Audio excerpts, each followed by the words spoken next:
welcome back to the channel and to part 2 of this video on the Element Optics Immersive 5x30 scope. So part 2 is basically the full review of the scope. Obviously one of the things which does look a little bit odd is the extension sticking out. So I was looking at the smaller adapter base, but the problem is that because we don't go right to the end anyway, we'd still have a bit sticking out. So what I'm thinking of doing is actually cut this back section off at an angle to actually remove this piece totally, and also at the same time I'm going to drill and tap so I can actually put the arrestor pin down. So say if some of you are wondering about the eye relief,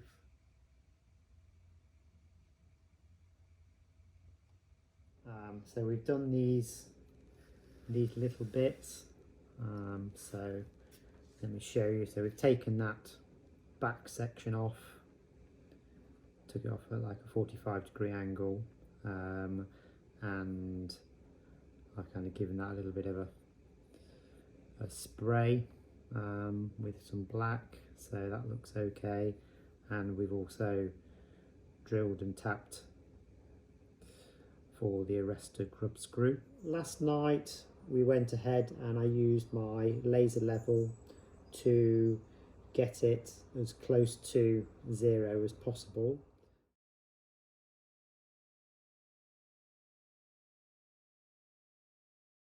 What I actually do is I've got a little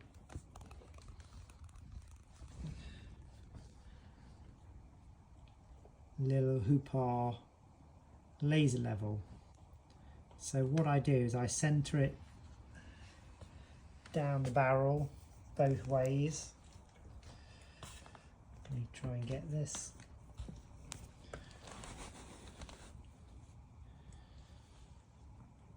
So you can see underneath.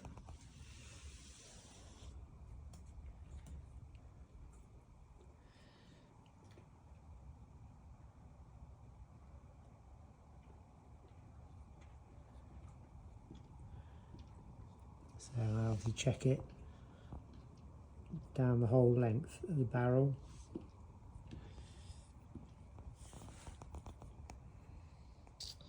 And then out at 30 meters. Not sure whether we'll be able to see. I zoom in. You can just make that out. That's micro. So my plan was to get a new bracket for the scope cam. Unfortunately they don't do one big enough to fit this, so I did go ahead and made a kind of a makeshift out of some webbing strap that I had, and I did sort of try it this morning, but unfortunately because of the weight of the camera in the side of the scope cam just kept pulling the webbing round, so we won't be able to get any sort of shooting footage. I am going to obviously include some footage through the scope of just looking round, because that's really what you kind of want to see. It might be a little bit wobbly at times because, you know, obviously it isn't securely clamped. I've set up some targets sort of behind me at the back, so we've got them at 10 meters, 30 meters, 50 meters, 70 meters, and there's another one at 100 meters. So I've used a progressive target on them all and I've laminated them. So this is obviously what's on there. So you'll be able to get an idea of obviously what the scope can do. So the top one you can see is 1.5 inches across, going down 1.25, an inch, 0.75, half an inch, and 0.25, so a quarter of an inch right at the bottom.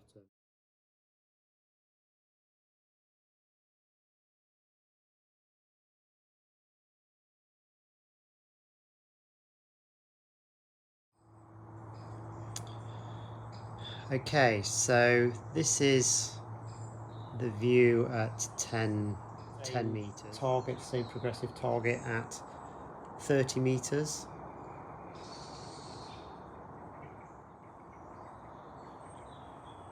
So this is at 50 meters, and interesting, I don't know whether you can pick it up on the, this is going to pick up on the actual video, but between 10 and 30 meters I had to obviously adjust the focus. Now I've not adjusted the focus between 30 and 50, and yeah,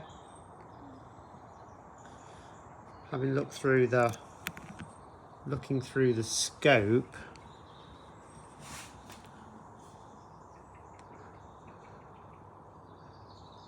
it's pretty clear, and it's also pretty clear up to 70 meters and 100 meters.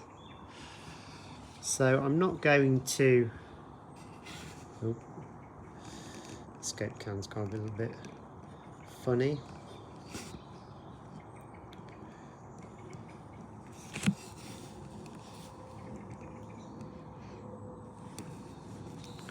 Let's readjust that back down onto the target. There we go. That was me moving the Viperflex sticks as I was trying to look through the viewfinder. So that's at 50 meters, and obviously you can see the next one sort of to the right is 70 meters, and then the very far one sort of between the two is the 100 meter mark. So we'll go on to the 100 meters. So, sorry, we'll go on to the 70 meters. I'll see whether I can hold this scope cam steady as I'm doing this. Let's readjust that. Okay, so let me just look back at the camera to make sure we're still back in. So yeah, looking through the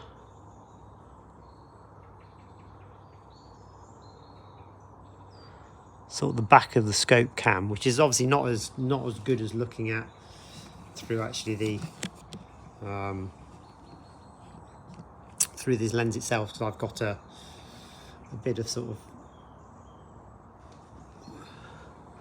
I've got the rubber cup which is restricting my view a little bit, but through there it's looking quite clear. I'm not sure whether the video is picking up on that, but what I'll do now is I'll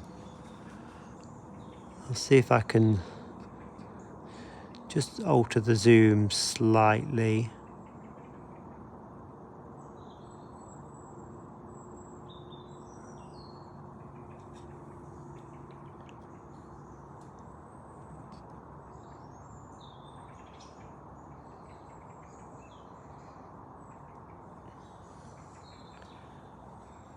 There we go. And that should halt it. I'll just sort the scope cam out. There we go. Okay, let's go on to 100 meters.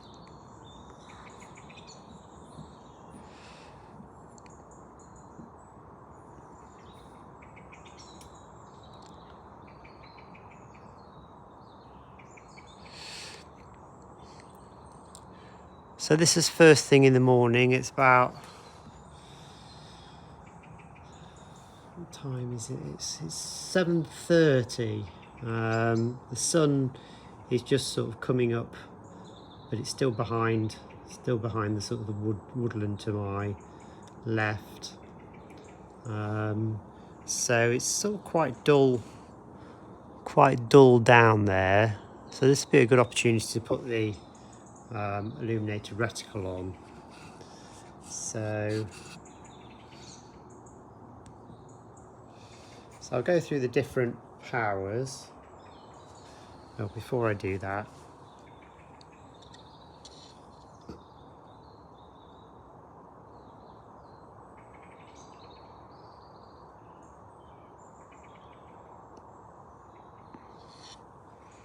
I'll just focus that a little bit more. So we'll go through the different powers. That's number 1, that's the lowest,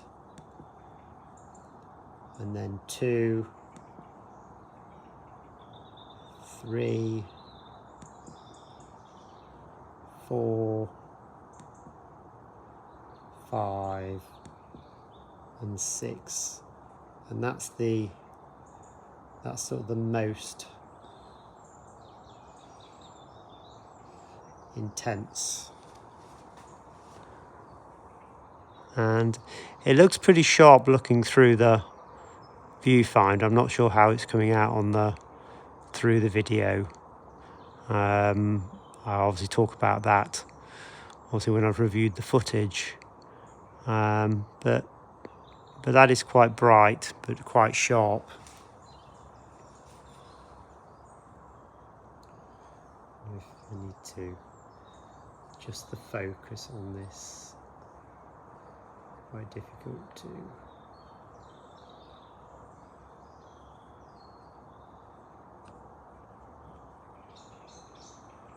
zoom.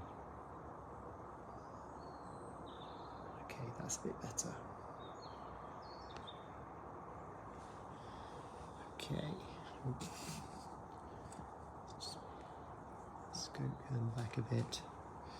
So we'll go back to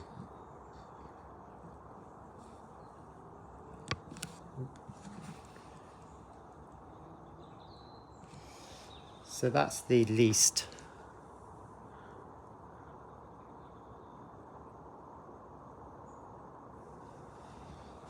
So I think for this time of morning,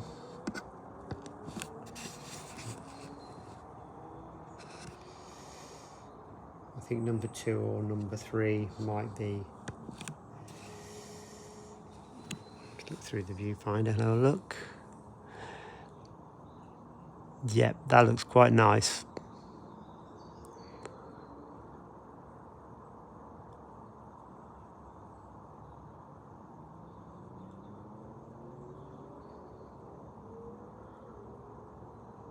So that's focused at 100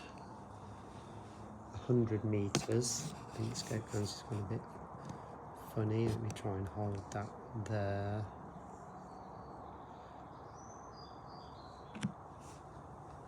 So we'll just come back.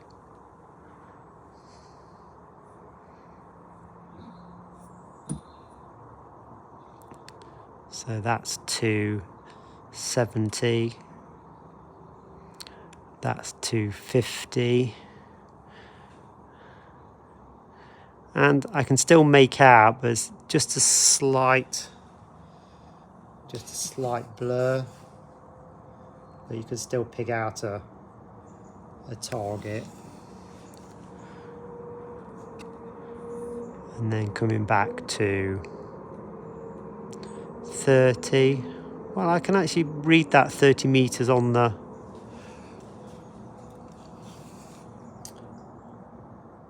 I'm not sure how it's looking on the phone, on the scope cam, it's looking more blurry than actually what it does through so let me adjust this to, it's actually not a lot.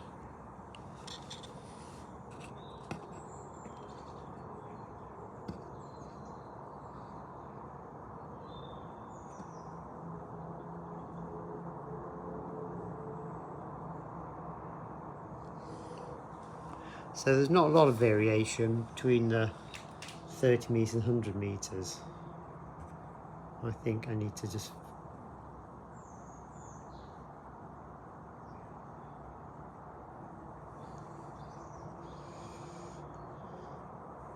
yeah, it looks more blurry on the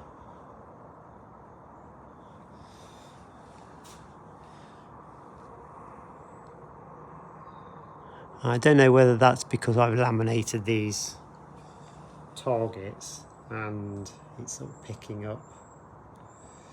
I'm just kind of just move this to the side slightly so we're not focused on the and see.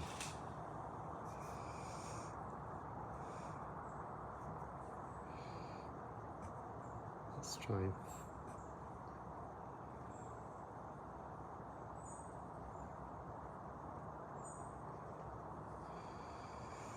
So yeah, so that tree looks a little bit better in focus.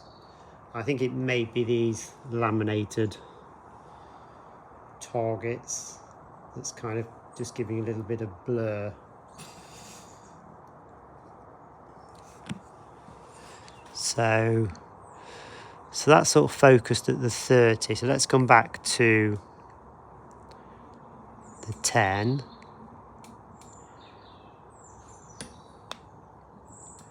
And for me, through the, I can read, I can just about make out,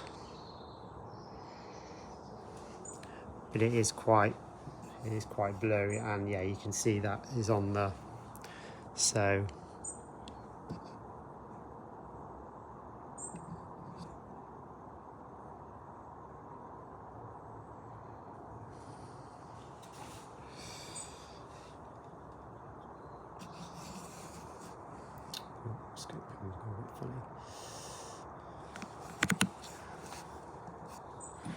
Let's just drop that down a touch. There we go. So yeah, I think the laminated targets aren't really helping us with regard to the sort of the camera. I think it's sort of picking up a sort of a false light, but you get the idea.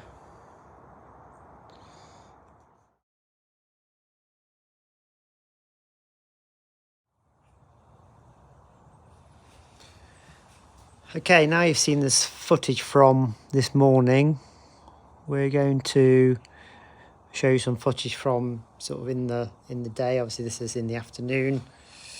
Like I say, it's nearly 3 o'clock in the afternoon. So this is the 10 meter target, and hopefully that's sort of picking up. So if I can, if the scope cam will allow me to, I'm going to pan it round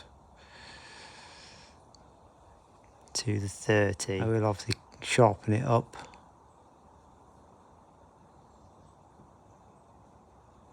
There we go. And oh, that's interesting. We've got a squirrel. I'm just going to obviously focus in on that if it will stay still.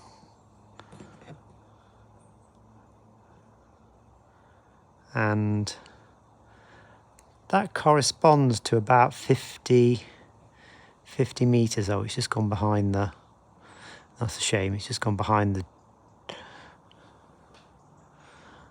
that 30 meter board. But quite clearly you could easily have a shot at a squirrel at 50 meters.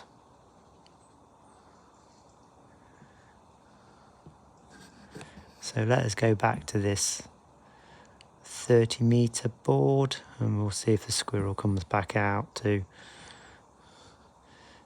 So there we go, we'll focus back in on that. I'll just check on the scope cam because ProMovie should be okay on the focus. We might just need to sharpen it up a bit. So that looks pretty good.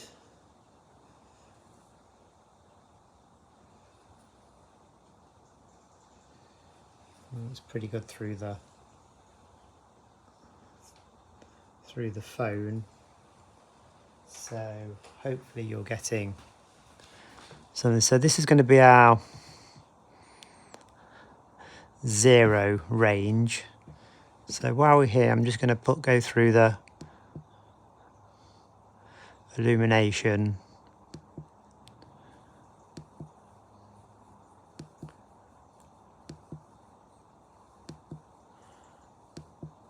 So that's the lowest illumination, and quite interesting, you could see it obviously this morning when it was in lower light. Obviously with now it's a lot lighter. You need to be on sort of number 3 to be getting any form of,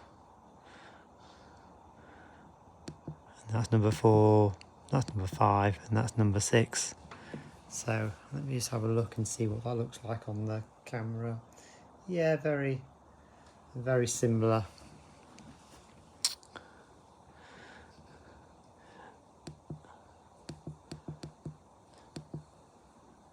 So we'll turn that off. There we go. Okay, so let us pan round again. Okay, so there we're looking at the 50 meter board. And again, you can just about make it out without having to refocus. So I will just tweak it slightly. And again, if you look into the distance at the 70 and the 100 meter, they're pretty clear. If you're sort of taking a shot at something at that distance, which clearly I wouldn't be with a Springer, but if you had a sort of a PCP or a sort of a higher powered rifle, then you'd be quite confident to take a shot without having to constantly refocus. So let us now go on to the 70 meter board. There we go. And again, I'll just bring that into a little bit more focus, which is not a lot, to be honest. We'll just have a look on the scope cam's gone.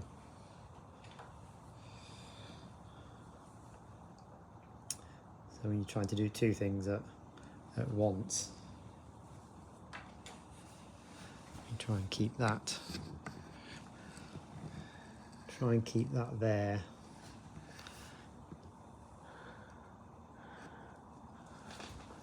Okay, and then oops, up to the 100 meter. So that's 100 meter, and obviously you can see the different units.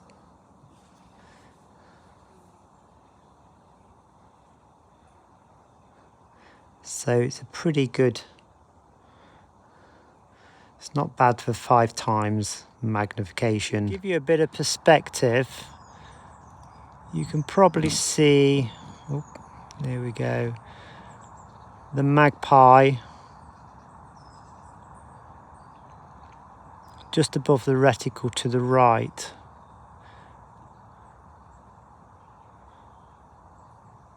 Hopefully you pick that up on camera. So now I've got it in just near the crosshairs. So that fence line there is 300 meters. So that gives you a bit of an idea .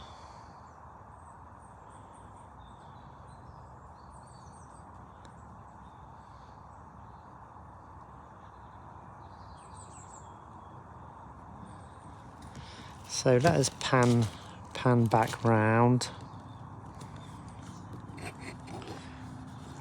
It's a bit difficult trying to hold the scope cam at the same time.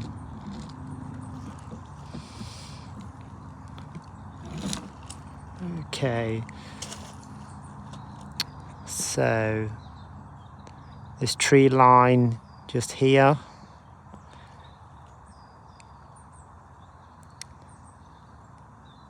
is around 200 meters.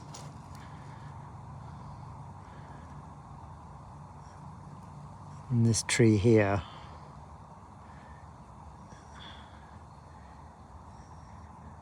again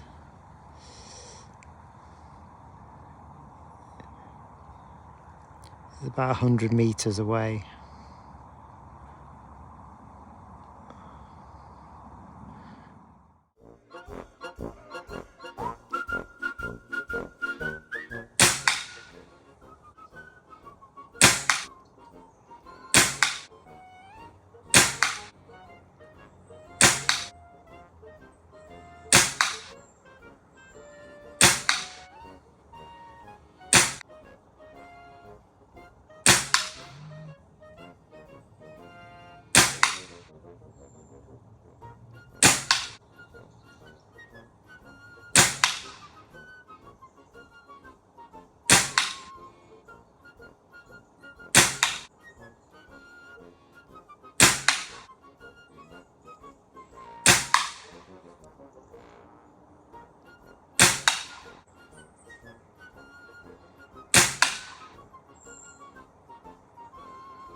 Okay guys, so just to finalise things, I'm not sure whether I mentioned before, but we were shooting the JSB Hades in 0.22, and we were also using the shooting off the Viper Flex quad sticks, which obviously is behind me.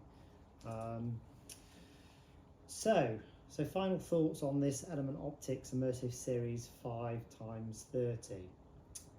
Well, the first thing that I can say is the clarity that you get through this scope is amazing, as well as the wider field of view.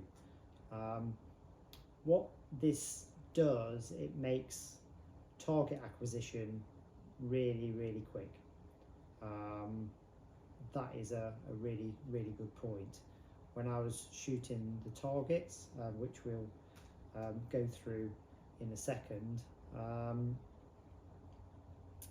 it was as soon as I was onto the Viplex sticks, my crosshairs were straight onto where I wanted to shoot. So that's a really good point. I remember when obviously using my other scopes, sometimes it may take a little while to acquire the target. So this is obviously going to be great in for squirrels, pigeons, which is mainly what I do, rats, small vermin, that kind of thing. Not sure whether it came out in the video, because what I'm actually seeing sort of through the scope and the bits that I've actually reviewed of the video, you don't get the same sense. So if you like what you've seen on the video, you really need to go and have a look through yourself, just to appreciate what the sort of clarity is. Another thing I liked is lots of different ranges were in pretty much in focus, so you didn't really need to keep having to adjust the focus. Yeah, if you've got time, it's great, but you didn't actually need to, which is obviously another good thing in a hunting scenario. In terms of going on a Springer, I didn't find it made the balance any different by having a shorter scope. It's actually easier to load the pellets in, So that is a plus side. Maybe a slight downside depending on your viewpoint. It doesn't look like a traditional scope. If you think a traditional scope would come to somewhere there, it's kind of pretty much half a scope. And when you look at these sort of the immersive scopes on the more tactical style rifles, they look pretty good. I don't mind it on this. Obviously put your comments in. The more that I'm looking at it, the more I'm getting used to it. That was one of my worries about doing it. Is it kind of going to make it? I think one of my comments were, is it like putting a whale fin spoiler onto a Rolls Royce? Because the Pro Sport is probably one of the best, best looking, probably one of the best springers sort of out there. But like I say, the more that I use it, the aesthetics, you know, it's entirely up to you whether you feel it looks odd. It's growing on me, but I think the functionality of the scope, the way that you can acquire the target quickly, the wider field of view, the ease of loading the pellet. I have to say, mounting the scope was pretty easy. There's obviously lots of sort of adjustment, so although I won't be dialing elevation, obviously because we've got capped turrets, if you needed to, there's obviously plenty to do that. The focus is quite nice, and like you heard me saying in some of the videos, it's only a slight tweak to get for 10, 15, 20 meters.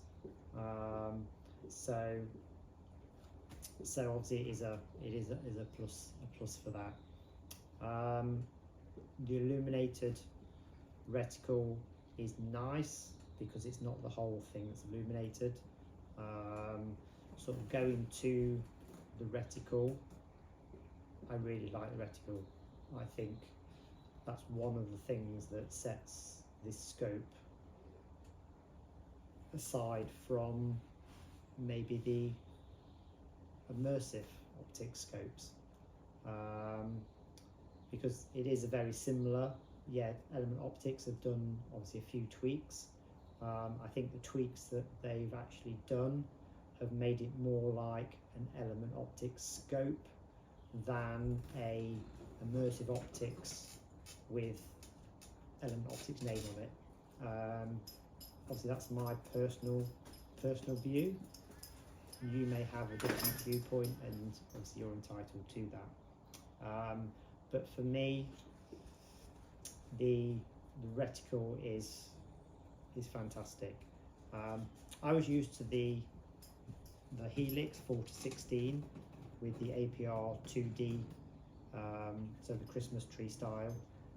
So because obviously it is a windy site here, I very rarely sort of dialed. I tended to just to use the points for reference, but I never use them all. So what this scope actually has given me is more than I need, really. So it's kind of an ideal for my scenario, for squirrels, pigeons, the odd paper target. So I will put some photos up, because I had one shot each at the 50, 70 and 100 meter targets, and each time I was kind of aiming at at this spot here.